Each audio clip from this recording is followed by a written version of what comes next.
A partir de este momento, por Oriental 770 AM, Prudencia, Uruguay. Un espacio para informarse en profundidad y actuar con responsabilidad ante la vida. Prudencia, Uruguay.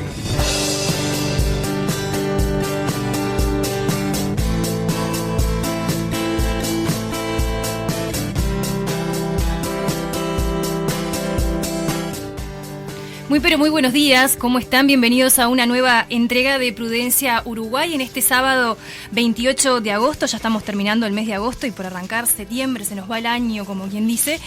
Y bueno, amaneció bastante cubierto acá en la Ciudad Vieja. Tenemos en estos momentos 10 grados de temperatura y para hoy tenemos un programa que en lo personal hace mucho tiempo que estaba esperando, porque es un programa que nos va a ayudar a sacar un montón de dudas y de desinformación que hay al respecto.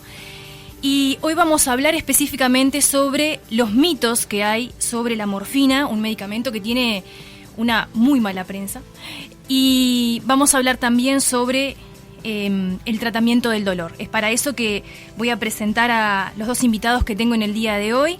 Voy a empezar por el doctor Álvaro Vila, que es médico especialista en emergentología, en medicina interna y aparte es médico paliativista. Es ex asistente de la Clínica Médica B del Hospital de Clínicas, tutor de prácticas del curso avanzado de cuidados paliativos de la Universidad de Montevideo, docente de la especialidad de emergentología a cargo del teórico de dolor en la atención en emergencia. Durante 18 años trabajó en la emergencia del Hospital Policial, actualmente trabaja en el SEM y es médico de la Unidad de Cuidados Paliativos del Hospital Policial. Álvaro, buenos días y bienvenido a nuestro programa. Buenos días, ¿cómo están? Bien, y tenemos también a Alejandra Sosa, ella es médica oncóloga y paliativista, integrante de la agrupación Prudencia Uruguay y una gran colaboradora de este programa. Alejandra, buenos días y gracias por estar con nosotros. Buenos días, un gusto como siempre. Bien, y como les decía, hoy vamos a hablar de un tema que para mí es súper interesante y que es, como adelantado, un medicamento que tiene una muy mala fama y que le han hecho a lo largo de los años mala prensa y que es la morfina. Entonces, para arrancar me gustaría que cualquiera de los dos me explique por qué a lo largo de los años este medicamento ha sido tan estigmatizado y básicamente que me expliquen qué es la morfina y para qué se usa. Bueno, lindo resumen de todos los problemas. La morfina es un fármaco esencial para la OMS, así que eso ya lo define como uno de los 10 remedios imprescindibles en cualquier vademecum de hospital, que no son muchos los que ellos definen como esencial. Y es un potente analgésico que es correctamente usado, es completamente seguro. En cuanto a por qué los médicos o por qué la prensa, la sociedad le tenemos tanto miedo a la morfina, hay que ir muy atrás. Primero porque como es un opioide y eso se vincula mucho a la drogadicción, a los alcaloides, la gente lo ha pegoteado tanto y lo hemos enseñado tan mal a veces en facultad que no hemos logrado despegar la adicción de un tratamiento de un paciente que está con sufrimiento. Y creo que ahí empieza a radicar el problema. Después hubo un caso, hará 10, 15 años, que fue muy sonado en Libertad, que los médicos discutimos por la dosis de un paciente y eso se llevó a un juicio y generó el peor daño que puede haber tenido la medicina en décadas, porque los médicos le tenemos miedo a la morfina, los pacientes le tienen miedo a la morfina y entonces el médico que va a hacer morfina juega con todos esos preceptos. Casi todos los pacientes, por lo menos que yo trato, tengo que estar 20 a 30 minutos primero charlando de lo que es la morfina para luego lentamente ganar la confianza. Muchas veces la hacemos con el paciente al lado nuestro para que pierda ese miedo, para que vea que no pasa nada. Hay muchos pacientes que uno los ve entrar mal, con dolor, y le damos licor de Brompton, que es una forma de dar la morfina, y salen caminando contentos y se van a hacer las cosas de la casa y al otro día nos llaman agradecidos que no pueden creer la mejoría, que claro. Eso es lo que ellos quieren. Saben que no se van a curar muchos de nuestros pacientes, pero se dan cuenta que le eliminamos algo que podemos eliminar, que es el dolor. Porque en charlas que uno puede tener con algún familiar o cuando uno llega y... ¿sabés que fulana está internada? Sí, le dijeron que le van a dar morfina. Ya está. Porque es una de las primeras reacciones que aparece. Entonces, Yo les voy a ir quizás nombrando algunos de los mitos asociados a estos que como eso de que, bueno, si le están dando morfina ya no hay más nada para hacer, y vamos a ir como derribando quizás un poco de esas barreras. ¿Existe algún tipo de analgésico más potente que la morfina? Es decir, ¿es la morfina el único medicamento que se puede dar para aliviar el dolor de un paciente? No. La morfina, como bien dijo el doctor Vila, es un excelente analgésico, un analgésico que tiene muchísimos años, un analgésico natural derivado de una planta que es la amapola, pero también existen otros opioides que son sintéticos y hay fármacos que son 10 veces más potentes que la morfina. Por ejemplo, el fentanilo, que también contamos en nuestro país. Afortunadamente Uruguay tiene todos la mayoría, pero los más importantes opioides los tenemos en nuestro país, tanto a nivel público como privado, tanto en la capital como en el interior del país. O sea, no habría razón de prescribir menos morfina porque no tuviéramos posibilidades en nuestro medio. Lo que existe, como dice el doctor Vila, lamentablemente es una desinformación de la población general y mucho más lamentable, una falta de formación en la carrera de pregrado e incluso en las carreras de posgrado de cómo se debe prescribir la morfina para que el paciente no tenga un síntoma que es tan estigmatizante como es el dolor. Pero existen fármacos que son mucho más potentes que la morfina. Bien, otro de los mitos asociados a este medicamento es el tema de que el paciente puede llegar a generar una posible adicción al consumo de la morfina. ¿Es cierto esto? Bueno, por partes. Hay pacientes que tienen perfil adictivos a múltiples fármacos y eso los médicos antes de prescribir un remedio lo tenemos que evaluar. En nuestros pacientes que son el entorno de cuidados paliativos, son excepcionales los pacientes que se genera una adicción. Entendiendo una adicción con la definición dura y cruda y real, porque a veces los médicos manejamos muy a la ligera el término adicción. Si uso morfina todos los días, si rápidamente escalo en las dosis de morfina, me colocan un adicto. Y eso no es así. Para ver adicción hay que completar algunos criterios y nuestros pacientes no los cumplen.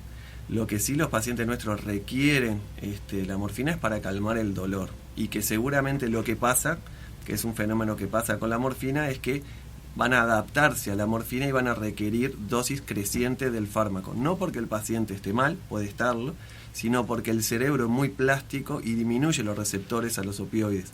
Entonces uno puede llegar a ver que un paciente que requería una dosis, a las 2 o 3 semanas requiere un poco más y a las 2 o 3 semanas requiere un poco más.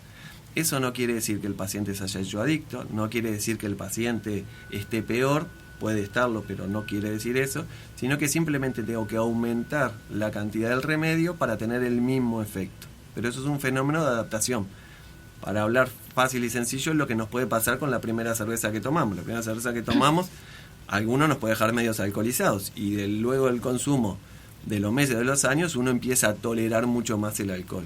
Para lograr el mismo efecto tengo que aumentar el número de botellas. Bueno, en la morfina pasa exactamente eso, con la hermosa propiedad que no tiene techo. ¿Qué es el techo?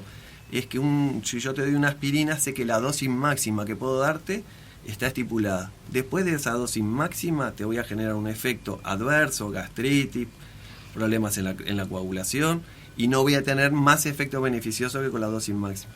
La morfina no tiene dosis máxima, yo puedo seguir aumentando gradualmente sin provocar severos síntomas adversos y no tiene techo, puedo seguir aumentando hasta donde yo quiera. Hay pacientes que llegan a recibir 20, 30 ampollas de morfina por día sin ningún efecto adverso, siempre y cuando controlando que no aparezcan, ¿no? Porque uno lo hace gradual para eso, para evitar que aparezcan efectos nocivos.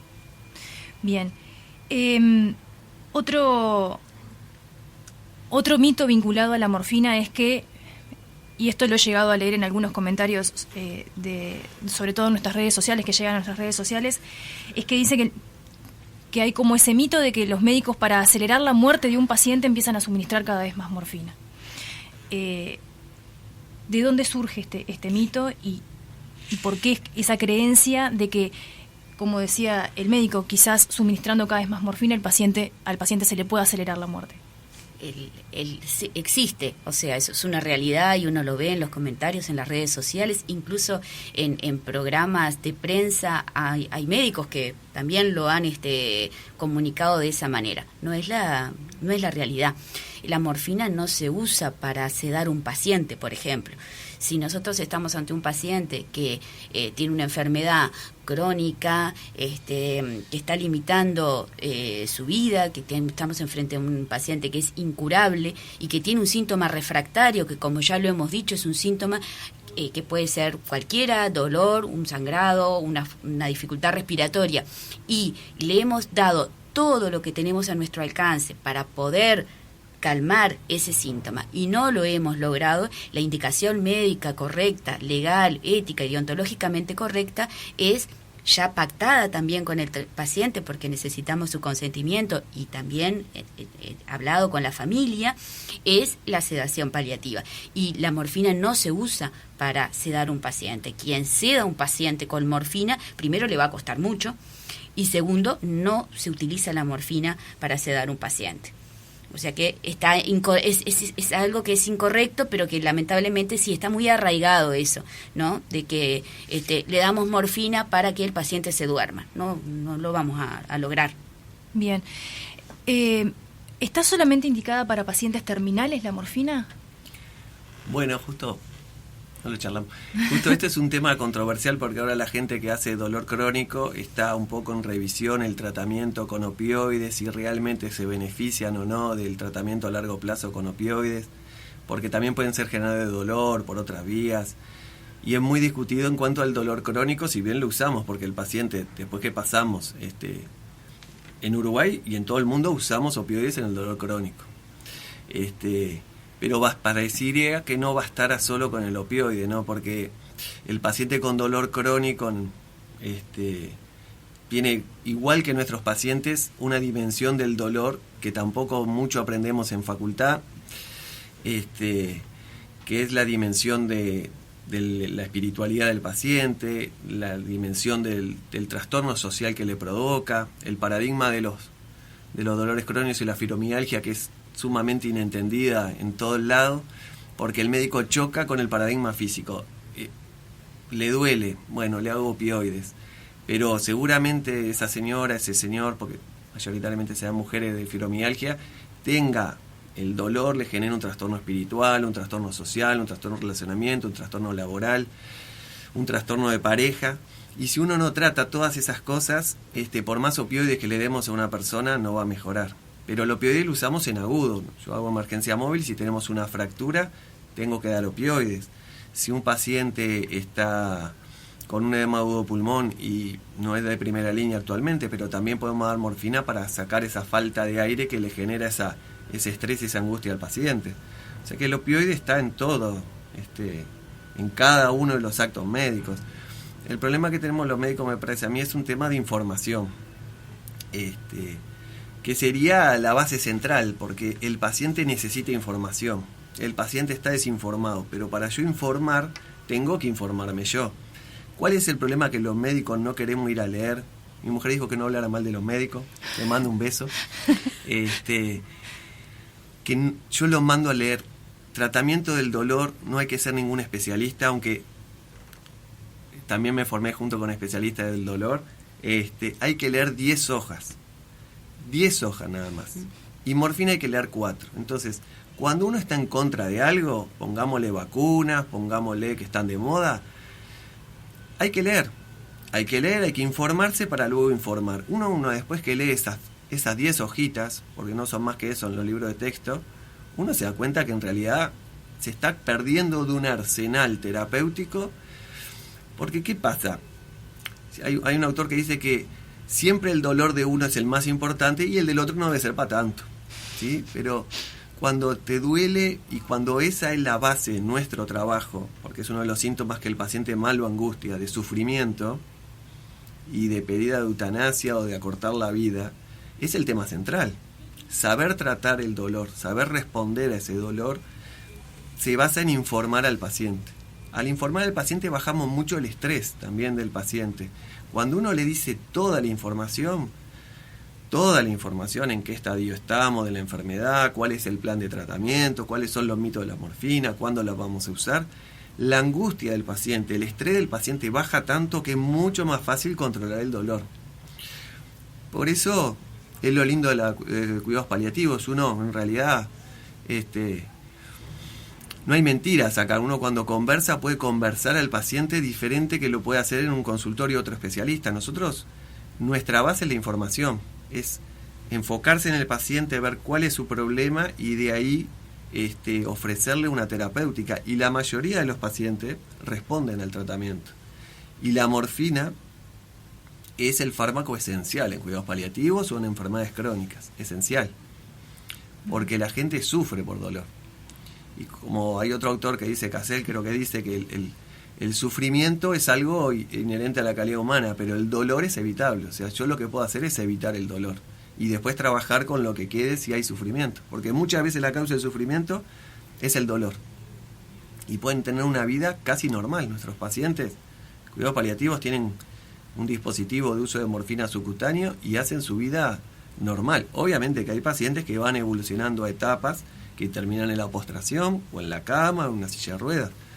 Pero hay etapas muy precoces del diagnóstico que ya están con dolor al diagnóstico al momento de diagnosticarse cáncer, y en etapas progresivas hasta el 80%, que pueden sin dolor hacer una vida casi normal, que es el objetivo, porque la vida es hasta que uno se muere, y es disfrutable, o tendría que ser disfrutable, o resignificarla hasta que nos morimos. Y ahí es donde nosotros luchamos, en darnos cuenta que esa paciente, más allá que esté enferma, sigue siendo persona, y sigue teniendo cosas para hacer o para resolver. Y si le resolvemos esas cosas, el tránsito a la muerte es mejor, indudablemente mejor. Porque si lo hacemos entrar en caja, yo en mi haber tengo pocos pacientes que se me han ido, porque tengo 2 años y poco de paliativista, pero yo ya hago mi estadística personal, al que hago entrar en caja, al que el equipo pueda hacer entrar en caja, de solucionar los problemas, calmar el dolor, acompañarlo, el tránsito a la muerte es en paz. Y al que entramos tarde y no pudimos hacer ese trabajo que hay que hacer, un trabajo porque es como un trabajo de parto, que tiene su mecanismo, la muerte no es tan en paz. Y de dónde tenemos que apuntar. Ahora quizás vamos a profundizar un poco en eso que para mí, que dijiste recién, que mencionaste, es clave, que es ese pasaje de los pacientes con sus médicos hacia la unidad de cuidados paliativos y qué pasa específicamente en ese momento. Alejandra, antes de ir a la pausa, me gustaría que me contestaras esta pregunta. ¿Tiene la morfina un camino de vuelta? Es decir, el paciente que inicia un tratamiento con morfina, ¿inevitablemente la va a tener que seguir consumiendo, o hay una forma de que el paciente quizás la reciba durante un tiempo y ese tratamiento después se corte, el paciente vuelva quizás a su vida normal?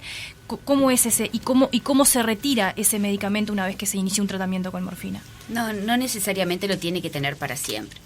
En oncología específicamente, muchas veces utilizamos la morfina al inicio, cuando el paciente está muy dolorido, y después existen otros mecanismos para calmar el dolor, como por ejemplo la radioterapia, que tiene un criterio analgésico y que da mucho resultado, y muchas veces después la morfina no se da sola, no se da aislada, se da con otros fármacos que se llaman coadyuvantes del dolor, que pueden ser ansiolíticos, antiinflamatorios, otros analgésicos menores, que ayudan a no tener que tener tantas dosis de morfina y que el dolor esté controlado. Y muchas veces logramos controlar el dolor con el tratamiento. En el caso oncológico, si el paciente está recibiendo ya sea un tratamiento sistémico, llámese quimioterapia, llámese hormonoterapia, o un tratamiento local como la radioterapia, no va a requerir tanta dosis de morfina, incluso a veces la podemos retirar.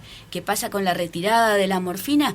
Como con muchos otros fármacos, no se suspende un medicamento de un día para el otro. Hay que ir haciéndolo de forma gradual, escalonada, para que el paciente no sienta dolor. Y hay en otros casos en que, la indicación de la morfina será, como dijo el doctor Vila, sí, empezaremos con determinada dosis y tendremos, diferenciando muy bien, como lo hizo Álvaro, lo que es adicción y lo que es tolerancia. Con el opioide no se genera adicción, sino tolerancia, por eso damos determinadas dosis, y muchas veces si ese paciente no es susceptible de un tratamiento de la enfermedad de base, que es lo que da el síntoma de dolor, vamos a tener que ir escalando las dosis para seguir obteniendo el mismo beneficio que nos daba la morfina, pero con dosis un poquito más altas. Muy bien, si les parece, sí. Que no quería dejarlo en el aire. Sí. El tema acá no es la morfina, si la subimos o la bajamos, porque pareciera que hablamos siempre en términos de subir o bajar un fármaco. Acá lo que importa es el dolor. Exacto. Lo que define un tratamiento es la intensidad de los síntomas. Si la intensidad de los síntomas es alta, el tratamiento tiene que ser alto, ¿sí? Siempre hay que ir por arriba del síntoma. Si el síntoma baja, uno puede intentar, porque mucha gente quiere bajar a ver qué pasa. Yo se los dejo hacer. Bajamos un poquito, pero lo que importa es la intensidad del dolor. Si tú estás sin dolor con esa dosis estándar y no te genera ningún efecto adverso salvo la constipación, que es el efecto más habitual de la morfina que se trata con laxantes, te estoy dando algo importantísimo. Entonces, bajar o subir la morfina no tendría que ser el punto. Tiene que ser, bueno, ¿cómo te sentís? ¿Con dolor? ¿Sin dolor? Tratamos todas esas causales, había una fractura, se hizo radioterapia, se puede bajar. Pero lo que importa no es ver cuántas ampollitas vamos. Lo que importa es cuán intenso es el dolor. Si el dolor es intenso, hay que hacer opioides. Bien. Si les parece, hacemos la primera pausa del programa y a la vuelta nos metemos con estos temas que fueron quedando para profundizar y volvemos enseguida. Continuamos ahora con Prudencia, porque un país que progresa humanamente elimina el sufrimiento y no a los que sufren.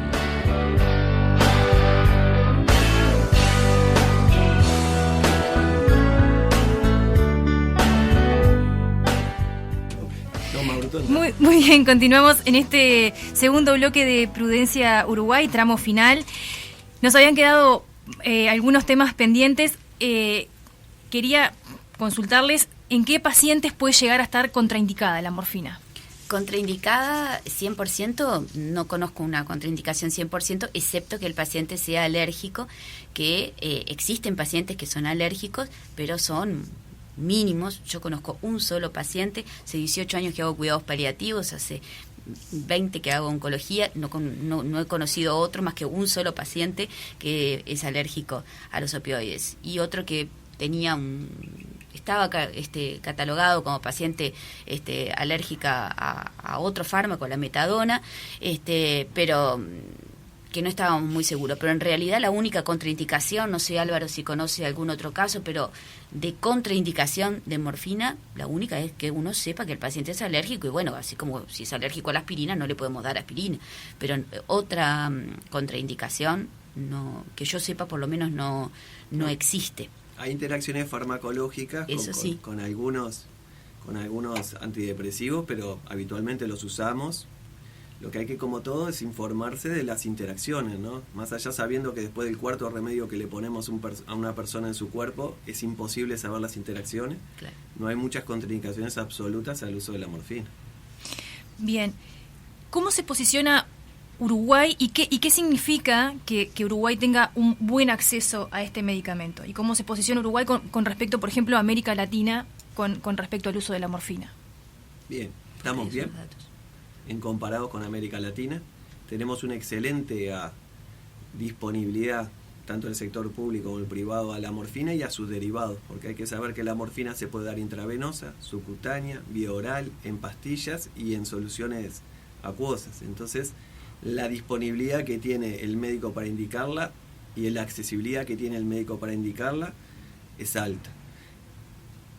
A nivel mundial estamos 10 veces por debajo de lo que la OMS define un estándar.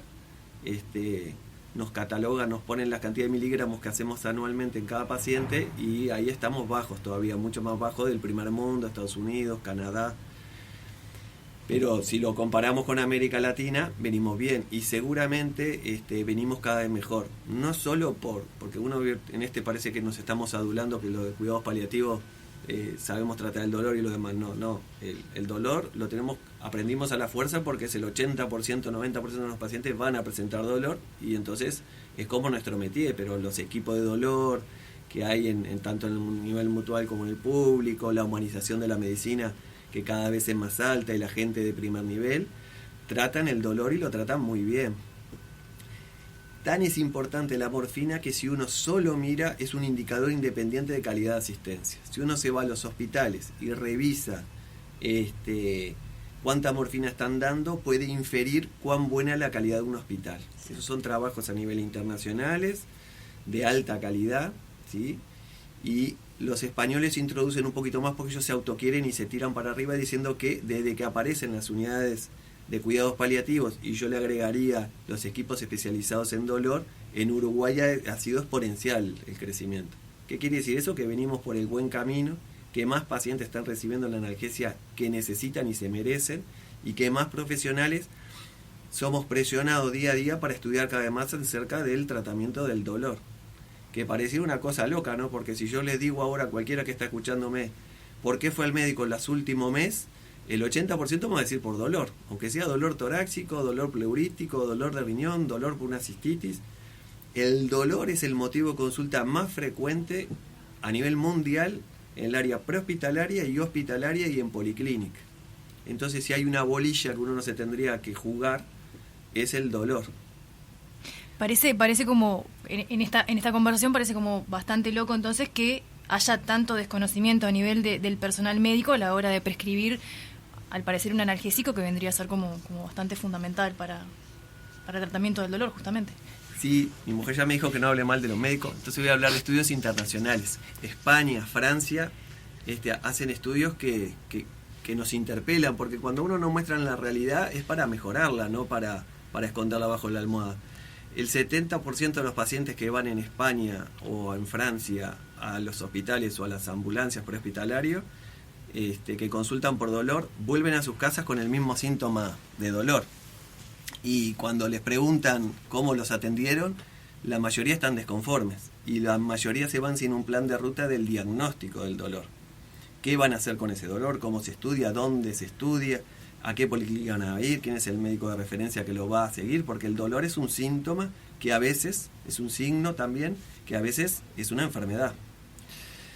Entonces, los médicos nos interpelan esos estudios, decir, bueno, yo cuando tuve que te puedo dar la opinión personal, yo hacía 18 años que trabajaba en la puerta del hospital policial y en el SEM, y la Universidad de Montevideo me vino a buscar para dar un teórico de dolor, y yo la miré a la responsable y digo, pero justo de dolor, le digo, ¿no hay algo más interesante? Dale, flaquito, me dijo, y yo fui a leer porque dije, bueno, y cuando empiezo a encontrar todo esto, lo mal que lo hacemos, lo mal que lo hago, bueno, sí, qué tema tan interesante, creo que es el temario más lindo, es el mío. Y bueno, casi toda mi clase cuando uno la escucha, vivo interrogándolos a los estudiantes que ya son médicos de por qué hacemos las cosas que hacemos. ¿Sí? Una cosa tan simple como una vía intramuscular que está pirimida en el mundo, en Uruguay es la vía de acceso de analgesia rápida, que conceptualmente es un error enorme. Y la vía subcutánea, muchísimos colegas no la saben usar, ¿sí? Y prefieren usar una vía intramuscular que es dolorosa, cruenta, que no se sabe la biodisponibilidad ni el tiempo de acción, que depende de muchos factores, porque no todas las colas son iguales, están las de Pampita y están las mías, ¿sí? Y la absorción es diferente, pero preferimos la vía intramuscular y no la vía subcutánea, que es una vía segura, probada, con una disponibilidad, por ejemplo, para la morfina a los 5 o 15 minutos. Entonces, ¿nos falta información a los médicos? Sí, tenemos que hacer un mea culpa para dar mejor respuesta a los pacientes, porque ese es el meollo. Si escuchamos a nuestros pacientes, seguramente mejoremos nosotros. O sea que, por ejemplo, el paciente que no tiene problema, por ejemplo, para tragar, se le puede dar en el formato de, por ejemplo, de pastilla. Sí, es lo más indicado y no quizás a través intravenoso. Depende de lo que queramos calmar. Si tú tenés un dolor agudo, se trata como dolor agudo y se pone una vía y se calma por la vena. ¿Por qué? Porque sabemos que el fármaco por vía venosa tiene un tiempo de acción corto.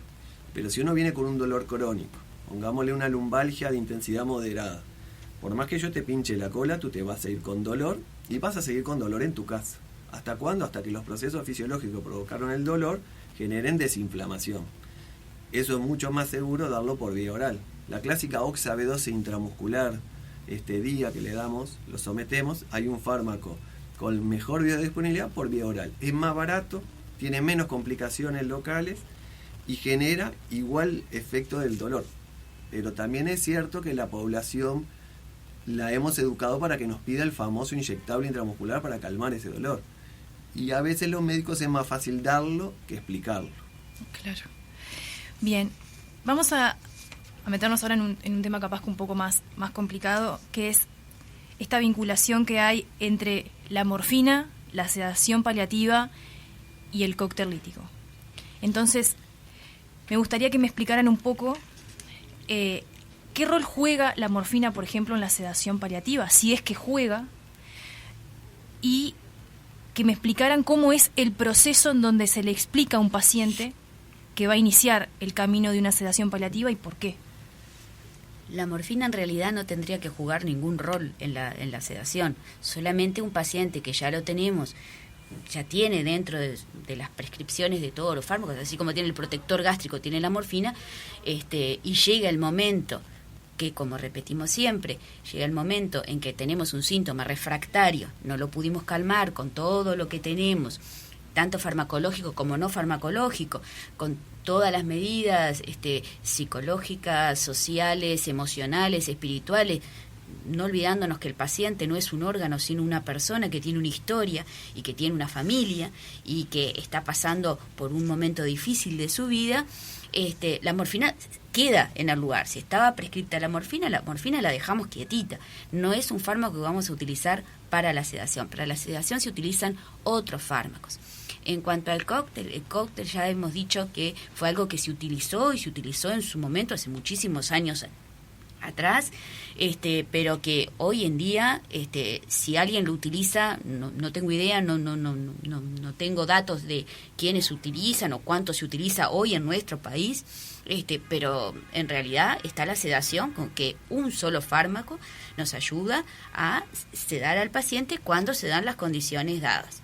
Paciente con una enfermedad crónica, con un pronóstico de vida muy limitado, ante un síntoma refractario, o sea, no respondió a todos los fármacos y a todas las medidas no farmacológicas que tenemos a nuestra disposición, y de común acuerdo con el paciente, que por eso la importancia de que sea derivado a los equipos interdisciplinarios de cuidados paliativos, conversado ya con el paciente, van a ocurrir eventualidades a lo largo de este camino que vamos a transcurrir juntos, en donde hay síntomas y signos que vamos a poder controlar. Y va a llegar un momento en que alguno, quizás de esos síntomas o signos, no lo vamos a poder controlar.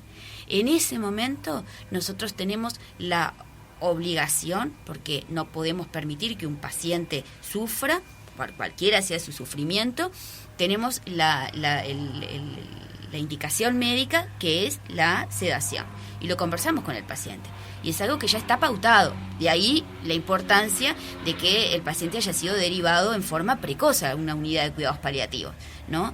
Porque nosotros no podemos ir un lunes a la casa de un paciente, conocerlo, el martes plantear una sedación. Es algo que también se discute con la familia. La unidad de los cuidados paliativos no solamente, si bien están centrados en el paciente, nuestra unidad de trabajo es el paciente y la familia.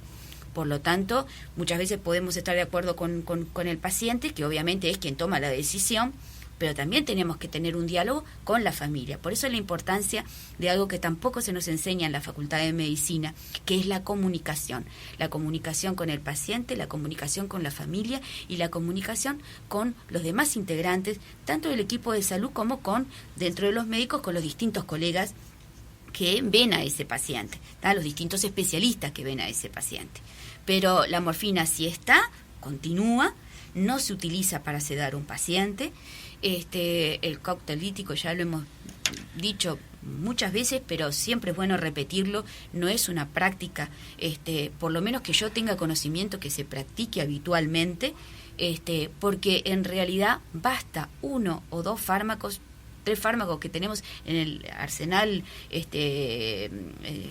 farmacéutico en nuestro país, que son internacional, no es en nuestro país, que son los fármacos que se utilizan para sedar cuando es necesario un paciente. Bien. Una acotación. Sí. Si uno busca morfina en los libros, aparece en el capítulo de analgésicos. Y cuando uno busca sedantes, no aparece la morfina, aparecen las benzodiazepinas, que son los que se usan para hacer anestesia, para cuando el paciente está en CTI, hay que ponerlo en coma farmacológico, que es lo que nosotros usamos. Sí es cierto que pueden existir gente que por no leer, mezcla los términos y termina haciendo cosas que quedan en el medio.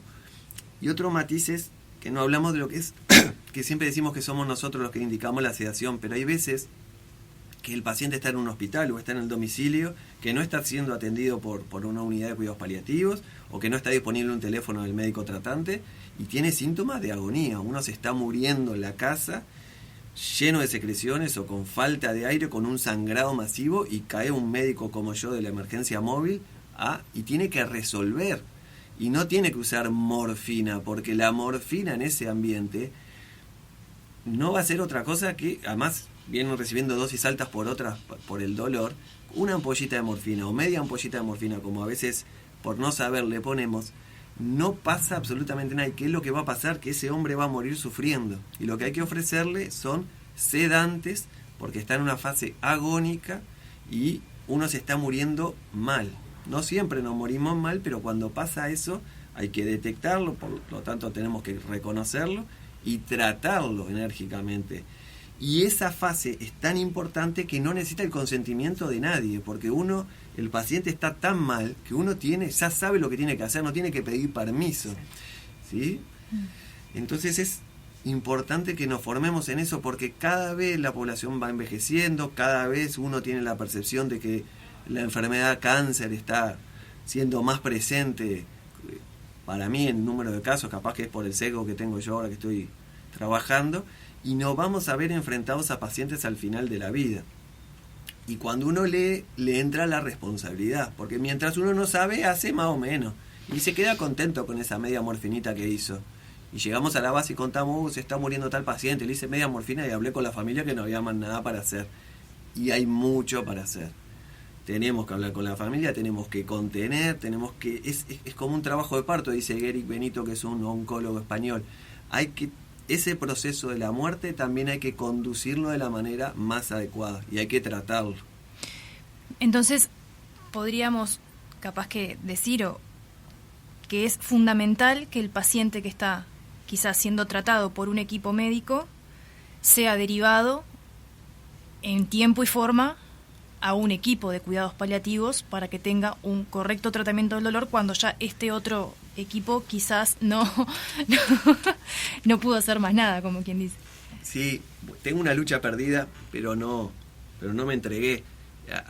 Yo sacaría derivar, porque malinterpretamos los médicos. Derivar es pasar el problema. A mí, cuando enseñaron medicina me enseñaron a resolver problemas, y ahora parece que nos enseñaron a derivar problemas para que no sea nuestro problema. Exacto. Y lo que el paciente necesita es que le solucionemos un problema. Somos solucionadores de problemas, de cualquier causa, hasta una bombita de luz. Aunque muchos médicos digan no estoy para eso, puede ser para una charla larga, pero nosotros tenemos que compartir los pacientes. El paciente, hoy lo charlamos antes de la entrevista, lo que más siente, ahí les hablo a la comunidad médica, que capaz que no lo hacen queriendo, capaz que lo hacen protegiendo, porque tienen mucho trabajo, porque tienen muchos otros pacientes. El paciente lo vive como que le sueltan la mano.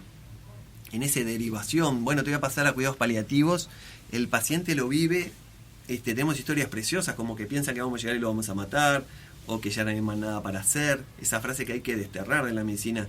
Nunca, en ninguna situación médica, hay nada para hacer, salvo en la muerte, que ya no es un paciente. Siempre hay algo para hacer, pero el paciente lo vive como una lápida, como algo, Entonces, compartir el paciente se siente protegido porque es el oncólogo, es el médico de familia, por eso tratamos pacientes con enfermedades crónicas, es el médico internista, que si sigue en contacto, que tendría que ser progresivo si quieren el despegue, pero a veces es tan brusco que el paciente, el primer duelo que siente, que su médico de siempre lo siente como no un está. abandono. Claro, y tiene que hablar con un desconocido, porque yo soy un desconocido, de temas tan complejos como el proceso de morir. Y sería precioso trabajar en conjuntos en ese despegue y en consultas entre dos colegas, de ir explicándole primero lo que tiene, le tenemos un miedo a decir al paciente que está en una etapa o terminal, a mí me gusta decir más en la fase terminal, en la fase final de la vida, o que el tratamiento oncológico llegó a un punto que estamos tratando para mejorarte la calidad de vida, pero no te vamos a curar. Hay veces que los pacientes, yo le he tenido que decir diagnósticos y pienso que va a venir como el enojo, y viene como un afloje, como una tranquilidad. Bueno, doctor, menos mal que me lo dice. Hay pacientes que tienen cáncer y no lo saben. Entonces, a mí la palabra derivar me suena claro, capaz que a ti no, a mí sí me suena como que te lo paso y arreglate. Y el paciente sería genial compartirlo, porque se comparten las penas, los logros, se trazan las metas entre los dos, se hereda la confianza, porque la confianza es un hilito tan fino. En paliativo yo la pierdo casi siempre con mis pacientes y después la lucho para recuperarla, porque hay mucha crisis, mucha angustia, mucho estrés, porque perdimos todo el repel y tenemos que reestructurarnos, y es una tarea para mí esencial. Yo lo tiraba cuando dijo una vez Anagué que el CTI tiene la misma cantidad de años como especialidad que el cuidado paliativo. Y en un sistema de salud no hay alguien más importante que el otro. Lo que sí hay es que nos descuidamos en ciertas etapas, ¿sí? Y si toda la etapa de nuestra vida no estamos bien cuidados, si habría que cuidar algo en la etapa final. Bien, a mí ya quizás para ir cerrando, me gustaría hablar de otras frases que también me han hecho llegar a lo largo de este ciclo, también vinculado a la sedación paliativa, y en este caso es con la eutanasia, quienes pueden llegar a pensar que, en definitiva, si la sedación paliativa es un camino como de ida donde al paciente se lo ceda, en definitiva se lo ceda porque va a morir, entonces ¿qué diferencia podría haber entre una sedación paliativa y una eutanasia? Ahí, primero estamos como en el boliche del frente, cuando no tendría que ser así. Yo estoy dispuesto a charlar, dialogar, hablar. Primero es el objetivo, ¿sí? Cuando yo tengo un paciente, trato los síntomas. El dolor, la falta de aire, que esté ocluido. Lo trato con todas mis fuerzas y con un equipo a veces multidisciplinario intentando sacar el dolor y que no haya sufrimiento. Ahí pueden pasar dos cosas, que pueden pasar que eso calme y el paciente siga con su vida, y que tengamos que llegar, como ya dijo Alejandra, a una sedación paliativa por síntomas refractarios. La eutanasia está en las antípodas.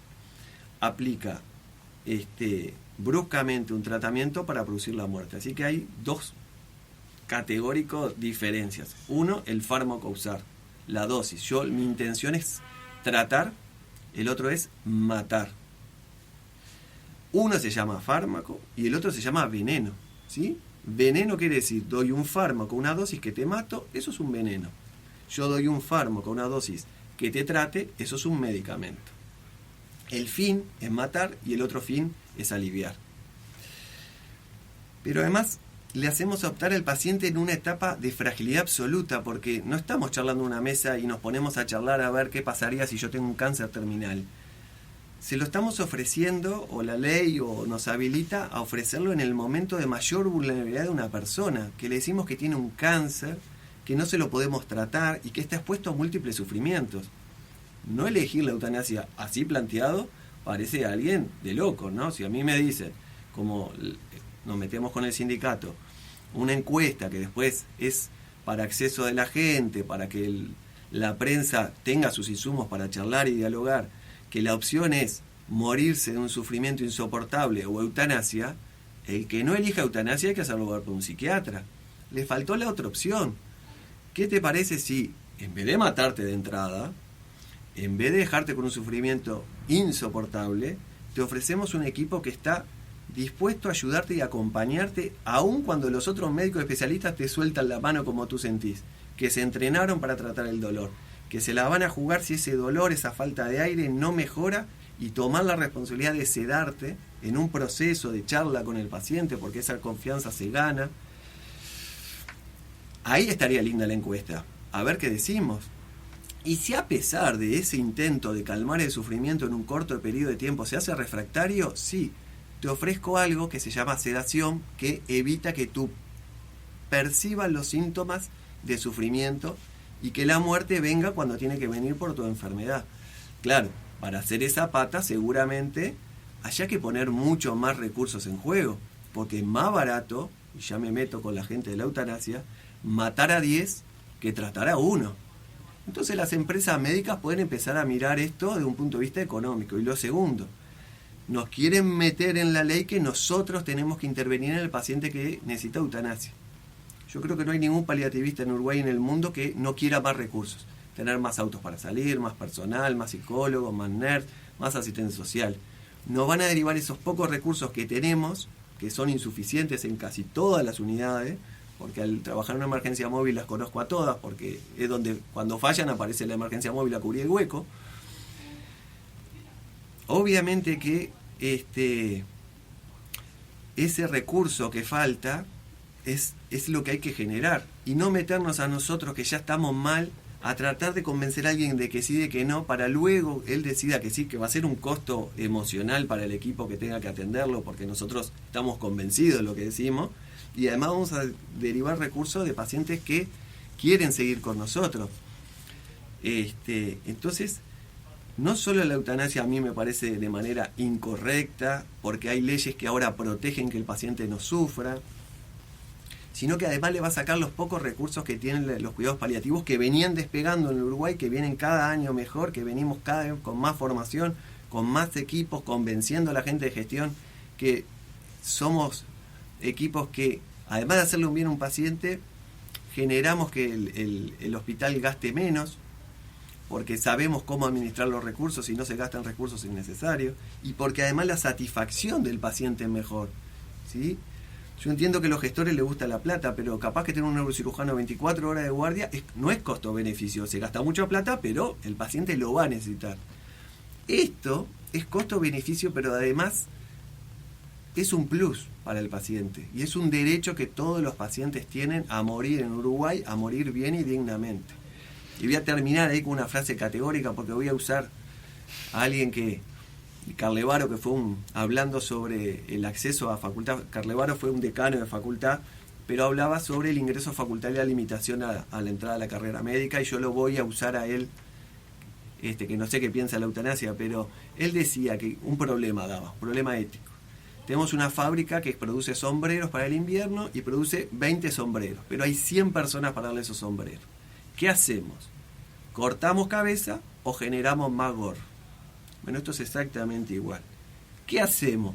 ¿Cortamos cabeza a un periodo muy frágil de una paciente que además está sufriendo con dolor, que le dicen que va a tener un sufrimiento, que además piensa en su familia, que va a tener que ser un costo económico, porque lo van a tener que cuidar y porque va a sufrir? Ahí le decimos que decida, le damos como un chaleco de plomo, no una decisión, ¿no? No le estamos dando a optar. Eso no es libertad, porque eso también es cierto. Cuando la gente que tiene todo mi respeto, se abraza el tema libertad, la libertad es otra cosa. La libertad es libertad de elegir, pero en el mejor momento posible, no en ese sufrimiento extremo. Ahí los médicos tenemos que cuidar a esa persona que está sufriendo, que está totalmente inestable, a que tome la mejor decisión, porque Alejandra tiene mucho más experiencia y sabrá que ellos cambian todos los días. Un día quieren comerse un asado, otro día no se levantan de la cama, otro día se quieren morir, otro día se reconcilian con Dios. Entonces, por un momento de bajón, ahí lo liquidamos. Se acabó el problema. ¿O no? ¿Sí? Porque ese paciente capaz que no completó su recorrido. No le respetamos. Es como si un trabajo de parto, al octavo mes de embarazo le hacemos cesárea a todos, para que no sufran. Ya nos dimos cuenta que no es el camino. ¿Por qué? Porque hay mecanismos fisiológicos que desconocíamos, que son buenos en el parto. Bueno, también hay mecanismos fisiológicos que hay que saber respetar. ¿Son costosos? Puede ser, pero es lo que le tenemos que brindar al paciente. Bien, Alejandra, en los minutos finales, una reflexión, quizás si tuvieses que enfrentarte a un paciente donde le tenés que explicar que vas a tener que suministrarle morfina. ¿Cuáles serían quizás las 3 primeras palabras que le podrías decir? Que le vamos a dar el mejor tratamiento posible. Es como dice Álvaro, nosotros estamos para, estudiamos, nos preparamos y nos formamos continuamente con el objetivo de darle la mejor calidad de vida a nuestros pacientes. La mejor calidad de vida significa vivir sin dolor, y eso es posible. En otras enfermedades menos, pero en oncología el 90% del dolor puede ser controlado, y puede ser controlado con la morfina. Por lo tanto, a cualquiera de los pacientes que nosotros vemos y que le indicamos morfina, se lo aclaramos bien, le explicamos, le damos toda la información, empoderamos tanto al paciente como a la familia de cómo debe, de cómo se administra, de los efectos secundarios, que son pocos y que, como dijo Álvaro, en realidad lo único que tenemos que tener en cuenta es un dicho muy viejo que dice: la misma mano que prescribe el opioide prescribe el laxante, porque causa constipación, causa dificultades para movilizar el intestino. Eso con una dieta y un laxante que se toma arreglado se soluciona. Y algo que no quería pasar por alto, que suscribo totalmente todo lo dicho por el doctor Vila, es que también muchas veces, a veces cuando se le da a un paciente morfina, o a veces existe la asociación entre suicidio y morfina. El paciente que se le da morfina o que se le da el diagnóstico de una enfermedad terminal se suicida. No existe ningún estudio que compruebe que el paciente conozca su diagnóstico provoca que el paciente se vaya a suicidar, y mucho menos que se le administre morfina y que ese paciente se quiera suicidar porque está recibiendo morfina. Todo lo contrario. Hay un estudio grande hecho por Gómez Sánchez en Islas Canarias, en donde con una casuística de 15.000 pacientes, se vieron que esos 15.000 pacientes con diagnóstico de enfermedades avanzadas que amenazaban la vida y que estaban con tratamiento con morfina, de esos 15.000 personas, solamente 4 se suicidaron, el 0,027%, y ninguna de ellas utilizó la morfina. Bien. Por lo tanto, es comunicación, información, empoderar al paciente, empoderar a la familia, conversar con nuestros colegas, para poder darle a los pacientes todo lo que corresponde y que tengan la mejor calidad de vida hasta el momento de su último suspiro, que es cuando ya no van a estar. Entonces ahí ya no seremos necesarios ni los paliativistas ni ningún otro actor. Hasta aquí Prudencia Uruguay, un espacio para informarse en profundidad y actuar con responsabilidad ante la vida. Prudencia Uruguay, por Oriental 770 AM.